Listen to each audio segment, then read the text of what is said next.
We have a real crisis on the right, a serious problem that keeps me up at night. We talk about it all the time casually, but I don't think we've really stopped to consider what it means. We haven't thought about the implications of this crisis, and the crisis is this.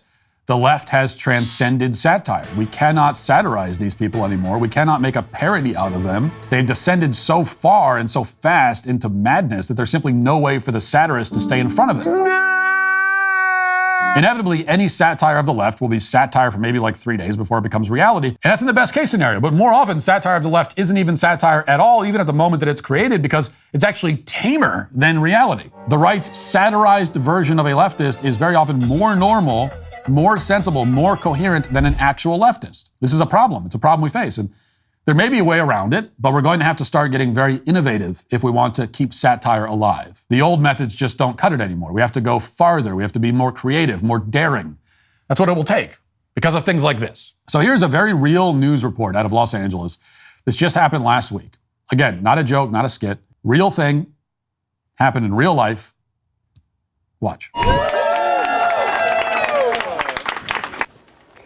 LA City Council members Hugo Soto Martinez and Nithya Raman were on hand today to help remove the signs. They say the no cruising and no U-turn signs were put up in the 1990s to prevent people in the gay community from meeting up with other gay people. I was also surprised that these U-turn signs were still up. And at first, they seem a little, okay, it's just a no U-turn sign. But when you learn the history of it and you realize that these were used to profile gay people, it's so important that we have these removed. So there you have it. A crowd of people came together to remove no U-turn signs because no U-turn signs are homophobic. That's where we are now. No U-turn signs are bigoted against the gay community. And topping it all off, the city council member who led this rally goes by the name, again, not making it up, goes by the name Maybe a Girl. Bruh. Maybe a Girl is leading the charge and finally sparking the long-needed conversation about the homophobic legacy of traffic enforcement. But why are no U-turn signs homophobic? And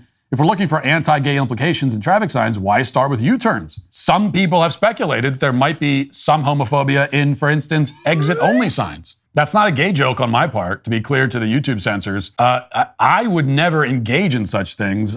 In fact, I find it frankly objectionable. I read those comments saying exit-only is a... And I said, that's objectionable. I object to it. In fact, I said that out loud. I'm only telling you what other people have said. Maybe they have a point. Like, why wouldn't you start with that? But they haven't started with those signs. Instead, it's the U-turn signs. Why? Well, council member Maybe a Girl explained in a very long video, which we will, try to cut around to get to the point of, here's the history lesson. Here it is. No U-turn signs are homophobic in Silver Lake. And folks were asking, how can a no U-turn sign be homophobic? How is that anti-LGBTQIA? Well, I'm here to give you a little history lesson about why July 27th, 1988, a story came out. 1997, let's fast forward a little bit. Boulevard are fed up with gay men. Okay, never mind. I actually don't care that much. I had the same question everyone did. Like, where's this even coming from? And then this person posted, it's like a 5-minute video. You get 2 minutes in. It's like, I don't care that much anymore. Never mind. It doesn't matter. It really doesn't. Maybe a Girl apparently went to school and majored in the study of homophobic street signs. We're getting an explanation that stretches back like 900 years. I felt like I was watching a Putin interview, except with a lot more cross-dressing, of course. This is one of the many problems with the LGBT left. On top of the fact that they're wrong about everything, everything, and their fundamental worldview is hopelessly confused and incoherent. On top of all that, they also spend their time learning the most useless possible information. I guarantee that Maybe a Girl or any of the other people involved in this decision could not pass a second-grade level American history test, and yet they could deliver a 10,000-word dissertation on the history of gay cruising in Los Angeles County. Like, they couldn't tell you who wrote the Declaration of Independence, but they can point to any random inanimate object and explain why it's actually a monument to homophobia. I want my kids to be prepared for the future and for them to have the skills and knowledge to seize the opportunities before them.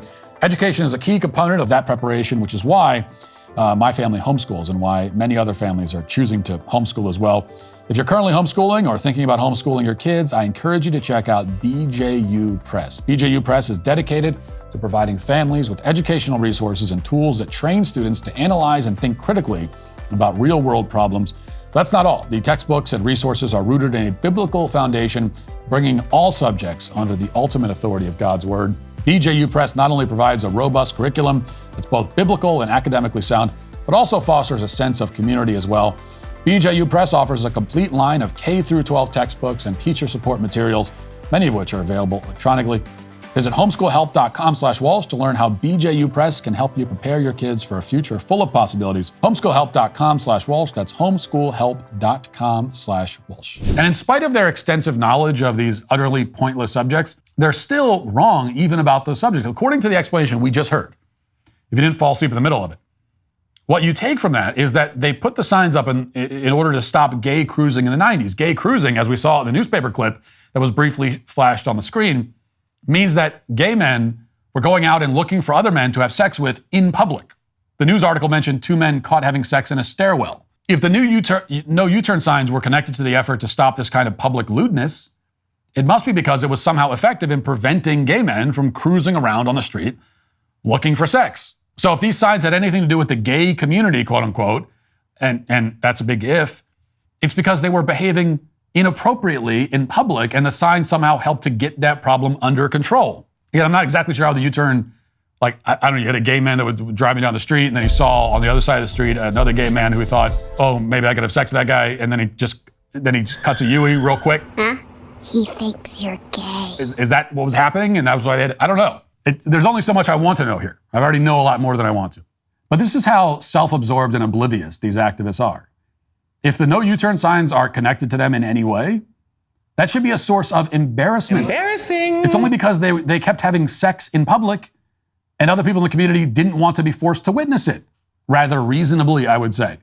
So the true history of these signs, if that is the true history, should be something that these people don't want discussed. They should be ashamed of it. They should just treat the signs like normal signs and go on with their lives. Instead, they go out of their way to remind everyone that the county had to put up new traffic signs to stop them from treating public roads like gay brothels. Hey, looking for a good time, sweet cheek? Now, conservatives have generally responded to this story by saying, "Why, that's ridiculous. U-turn signs have nothing to do with gay people."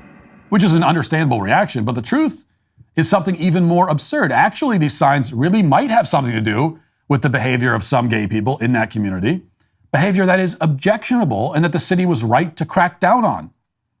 But rather than LGBT activists having any shame that they had to come up with new traffic rules just to stop all the public sex that was happening, instead the activists are calling attention to it themselves. That's what happens when you have no capacity for shame. And that is ultimately why these activists are today canceled. Yes, straw coming at your door. You start to scream out loud. Wu-Tang's back for more. Yes, the hour's 4. I told you before. Prepare for Mike fights and plus the Cold War. Hey man, check out that 6'4". Yes, straw coming at your door. You start to scream out loud. Wu-Tang's back for more. Yes, the hour's 4. I told you before. Prepare for Mike fight. Oh damn, what up, Grandma? Tell your daddy to page me. All right then. All right, player, stay up. Yes, straw coming at your door. You start to scream out loud. Wu-Tang's back for more. Yes, the hour's 4.